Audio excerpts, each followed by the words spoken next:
Buenas tardes. Soy David Bloch, trabajo en el Departamento de Investigaciones Educativas del CIMBESTAF. Me dedico a la investigación sobre enseñanza de las matemáticas desde hace aproximadamente 30 años, a lo largo de los cuales he alternado mi trabajo de investigación con un trabajo de desarrollo de materiales curriculares, sobre todo para la Secretaría de Educación Pública. He tenido la oportunidad de participar en proyectos que han sido importantes para mí, como por ejemplo el manual del instructor comunitario, llamado Dialogar y Descubrir, que se hizo a finales de los 80, principios de los 90, un manual para instructores de escuelas multigrado en pequeñas comunidades. Años después me tocó la suerte de participar en la reforma curricular del 93.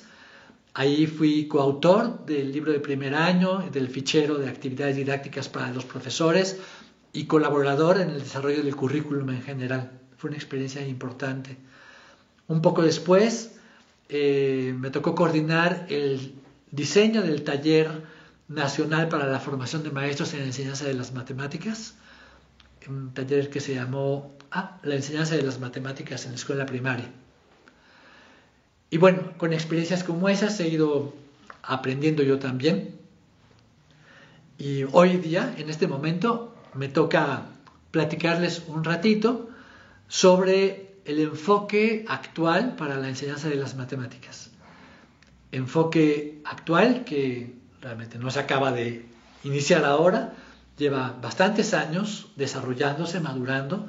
Podemos ubicar la reforma del 93 en México como un punto importante en el que este enfoque madura, se empieza a promover en nuestro país y ha seguido de alguna manera evolucionando. Las ideas que hoy día se presentan en el currículum, incluso el que se está haciendo en este momento, el vigente, son prácticamente las que se echaron a andar desde entonces.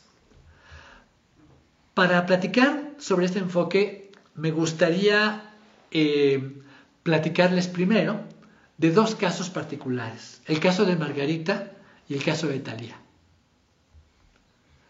Margarita era una mujer, cuando la entrevistamos, una mujer de 37 años, tenía 10 hijos de entre 8 y 22 años, trabajaba haciendo quehaceres domésticos, lavando y planchando ajeno, nos dijo. Nunca fue a la escuela, no sabía leer ni escribir y solo conocía la representación de los números del 1 al 10. Entrevistamos a Margarita en el marco de un proyecto en el que estábamos averiguando conocimientos de adultos no alfabetizados, conocimientos matemáticos.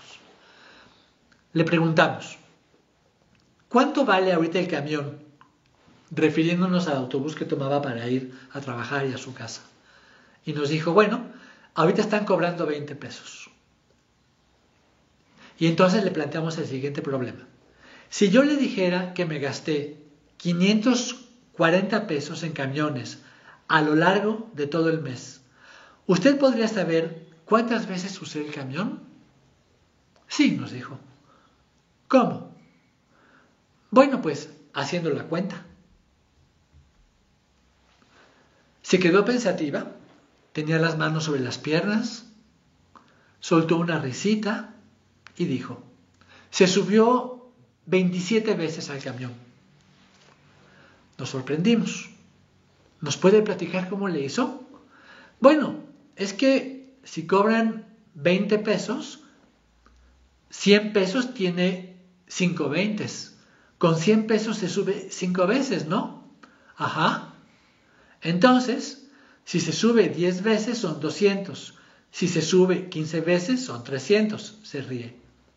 Si se sube 20 veces son 400.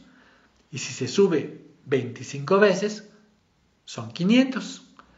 Se ríe de nuevo. Y sobran dos veintes. Son 27 veces. Se ríe divertida y visiblemente satisfecha de sí misma. Lo que Margarita hizo, como pueden ver en el esquema, fue establecer una relación entre la magnitud, número de veces que me subo al camión, y la magnitud, lo que tengo que pagar. 5 veces 100 pesos, 10 veces 200 pesos, etc. Manejando adecuadamente propiedades de la proporcionalidad, como que al doble le toca el doble, o que yo puedo sumar dos cantidades de un lado y le corresponde la suma de las dos cantidades de la otra magnitud. Conocimientos para ella completamente implícitos que ha desarrollado a lo largo de varios años de su vida, de trabajo, de enfrentarse a problemas, etc. Veamos el caso de Thalía. A Thalía, en su clase, un día ordinario de clases, les plantearon problemas aritméticos. Uno de ellos decía lo siguiente: jugué 2 partidos de Valero. En el último gané 69 puntos. Con los que gané en el primero, ahora tengo 83 puntos. ¿Cuántos gané en el primer juego? Y lo que Thalía hizo fue sumar el 2 de 2 partidos, el 69 de los puntos, el 83 de los otros puntos, y obtuvo en total un 154 que dio como respuesta. ¿Qué pasa aquí? Bueno, Margarita aprendió a resolver problemas. ¿Cómo? Resolviéndolos a lo largo de muchos años de experiencia en su vida. Nadie le dijo cómo hacerlo. A Thalía le enseñaron en la escuela unos algoritmos, unas herramientas poderosas para hacer cálculos escritos de cuentas del tamaño que sean, con toda precisión. Pero Thalía no aprendió a usar sus herramientas para resolver problemas. Frente a un problema, hace una respuesta incorrecta, suma todo. Aplica su herramienta, pero la aplica mal. Bueno, a lo largo de los años hemos comprendido que no habíamos entendido cómo los niños aprenden o pueden aprender a resolver las operaciones en la escuela. Les estábamos enseñando las operaciones de manera separada de los problemas, con la expectativa que después las aplicaran, y nos tardamos en darnos cuenta de que eso no ocurre. Ahora entendemos que para que los alumnos puedan darle significado a las operaciones, es importante que ellos participen en su construcción al resolver problemas, de alguna manera como lo hizo Margarita a lo largo de su vida, pero en mucho menos tiempo. Además, queremos que los alumnos no solo construyan conocimientos implícitos como lo hace Margarita, sino también explícitos, que puedan representarlos por escrito, que puedan identificarlos por su nombre, que puedan vincularlos con otros conocimientos. En esto podría resumirse más o menos el enfoque actual para la enseñanza de las matemáticas. Se trata de propiciar aprendizajes de matemáticas al resolver problemas, no solo para que después resuelvan los problemas. Y bueno, voy a dar un ejemplo breve de una experiencia de enseñanza de la división en la primaria. Con este ejemplo voy a intentar mostrar cómo este proyecto de que los alumnos construyan conocimientos significativos resolviendo problemas es un proyecto posible. Entonces veamos primero un par de ejemplos de alumnos de segundo de primaria. El problema, escojo nada más algunos. Este dice: la abuela de Miguel le dio 20 chocolates a sus 4 nietos, los repartió en partes iguales, tratando de que sobrara lo menos posible o sin que sobrara nada. ¿Cuántos chocolates le tocaron a cada nieto? Y bueno, les muestro aquí un procedimiento de una niña que dibujó a los nietos y les fue repartiendo los chocolates uno por uno, así formando un arreglo rectangular. Fue dando de uno en uno, contando, y se detuvo cuando llegó a 20 y después contó los que había en cada una de las columnitas de su arreglo rectangular. Aquí tienen otro ejemplo. Este es muy parecido. Esta niña hizo un dibujo mucho más elaborado y acomodó los chocolatitos en una especie como de estante, pero el procedimiento fue el mismo. Fue poniendo uno en cada uno de los renglones, contando, y se detuvo al llegar a 20 y después contó cuántos le tocaron a cada uno. Es decir, es el procedimiento del reparto uno a uno que los alumnos aprenden a hacer desde muy chicos, en general fuera de la escuela. Ahora les presento un segundo problema, también que se aplicó en segundo grado, que dice, Luis tiene 20 cubos, quiere hacer torres iguales de 4 cubos cada una, ¿cuántas torres puede hacer? Entonces, este alumno, esta niña, Zoe, hizo 2 representaciones. Primero, hizo las torres de 4 cubos, lo que pueden ver ahí, incluso están numerados los cubos, fue poniendo de cubito en cubito, los fue numerando, 1, 2, 3, 4, y luego se pasó a la torre siguiente, 5, 6, 7, 8, y siguió así hasta que llegó a 20. Y después, bueno, contó las torres que logró hacer, 5 torres. Después hizo una representación como en recta numérica, puso todos los cubitos alineados hasta abajo. Están numerados del 1 al 20 y fue marcando de 4 en 4 las torres y salen 5 torres. Es muy claro el dibujo. Entonces en este problema hay una especie de agrupamiento de la colección de 20 de 5 en 5. En los problemas anteriores que les mostré, en cambio, había un reparto de 1 a 1, con el algoritmo del reparto de 1 a 1. 2 procedimientos, agrupar y repartir, que los alumnos desde segundo grado pueden poner en juego por sí mismos sin mucha dificultad. Veamos ahora el procedimiento de un alumno de tercer año frente a este problema. La ardilla juntó en su pequeño almacén 75 nueces para su familia. Cada día, la numerosa familia de la ardilla se come 8 nueces. ¿Para cuántos días le alcanzan las nueces? Entonces, este es el procedimiento de Andrés.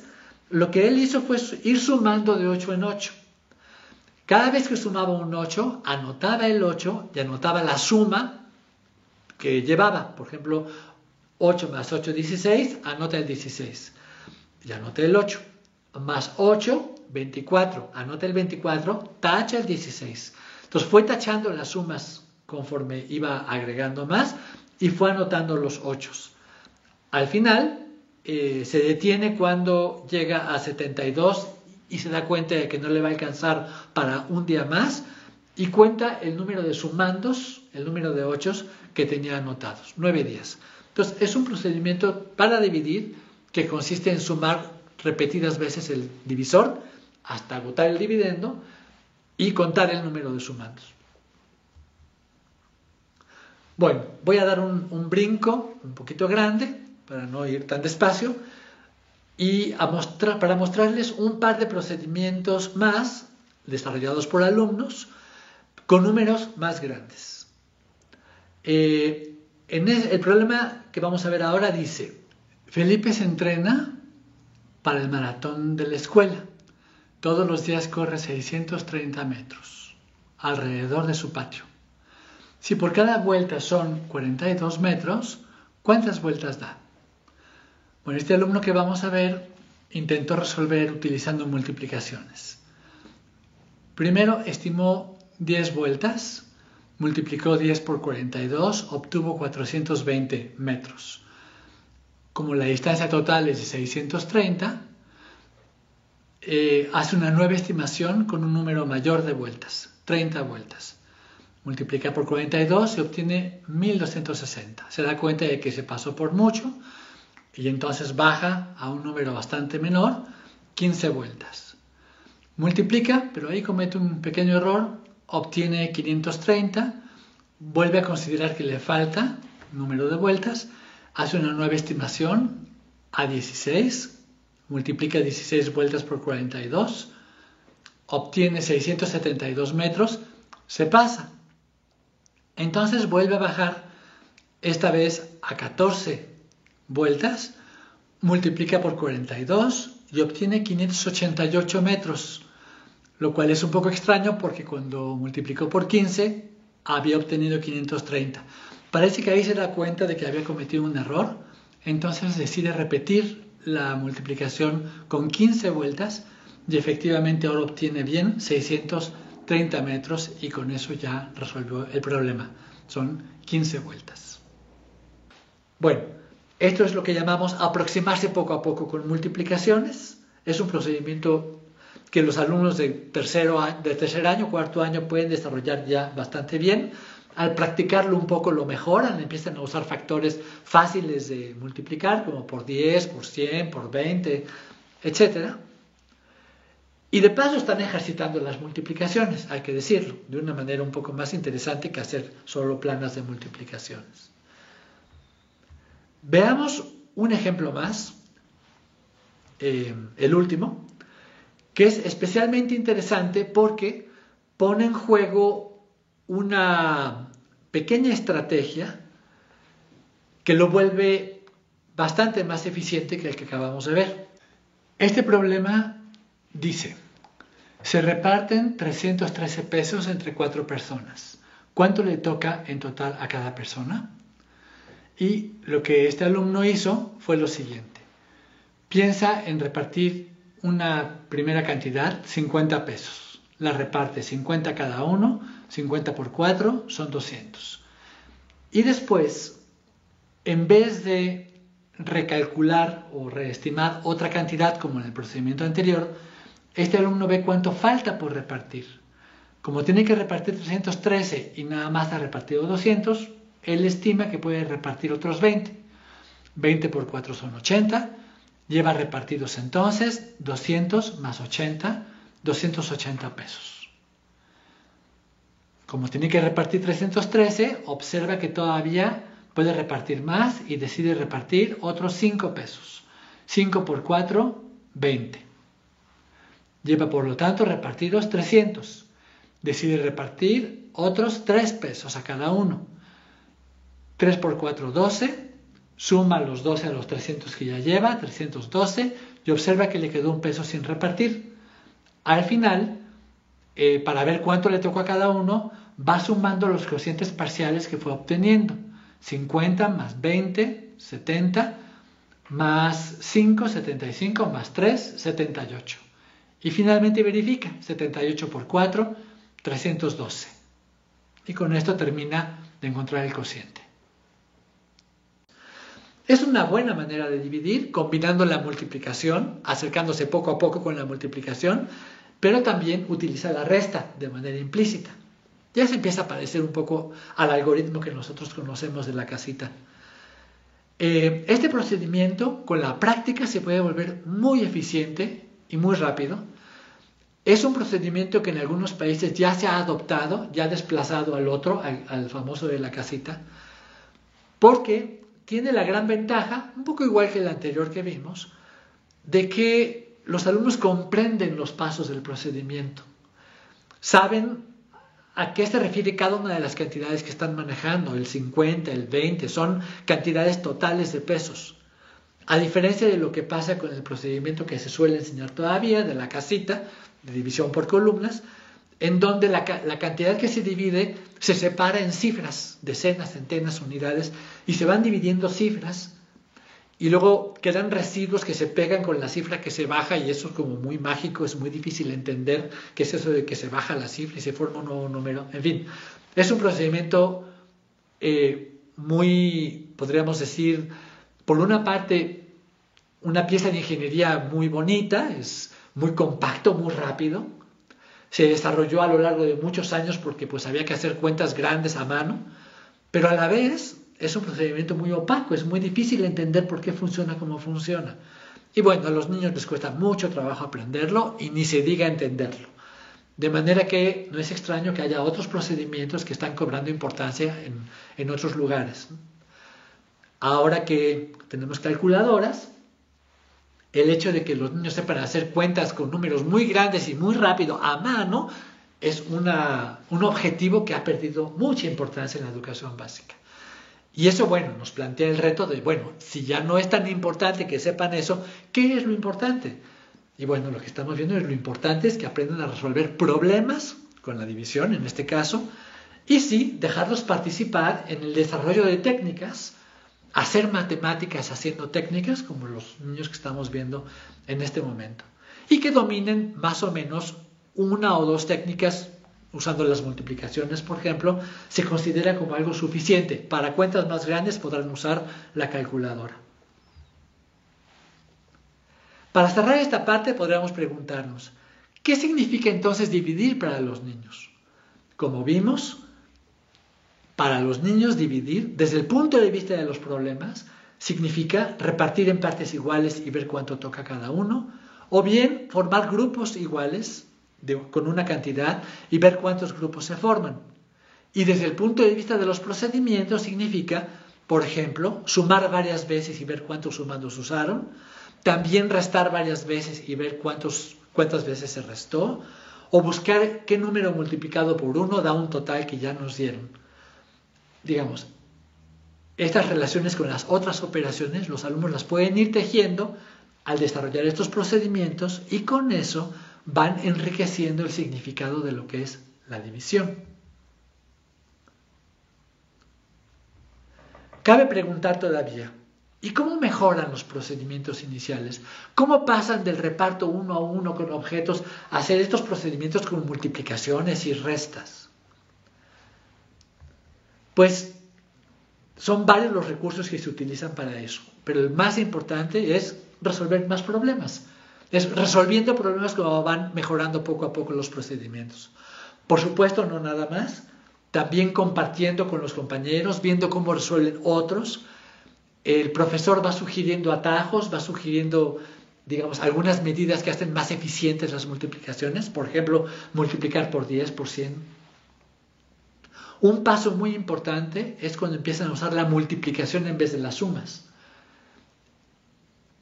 para poder encontrar los resultados de las divisiones. Y para eso puede ayudar en ciertos momentos facilitar las tablas de multiplicar.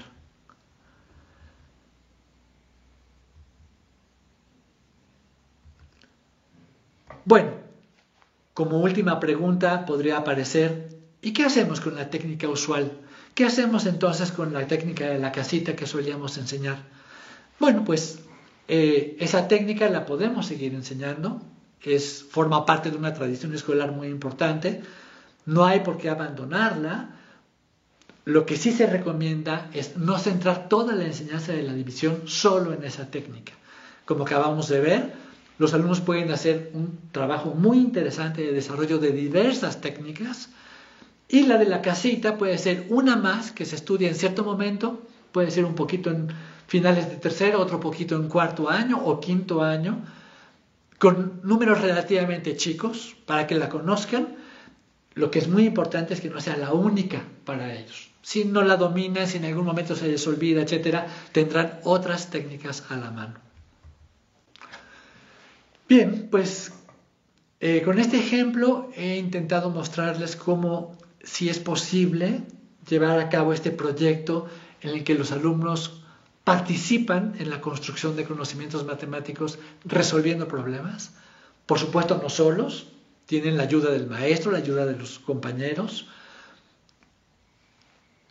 ¿Y cómo es posible que, siguiendo este camino, para ellos el conocimiento que finalmente construyen tenga más sentido, esté mucho mejor ligado a los problemas a los que finalmente ese conocimiento tiene que servir?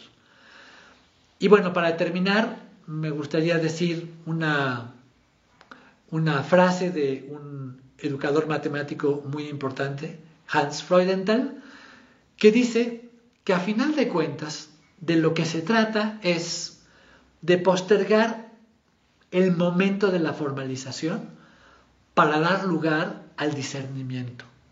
Es decir, detengamos un poco el momento en el que queremos enseñar las fórmulas, los algoritmos, las técnicas convencionales y demos un poco de espacio para que los alumnos desarrollen por sí mismos y con ayuda de otros sus propios procedimientos. Buenas tardes, eso es todo.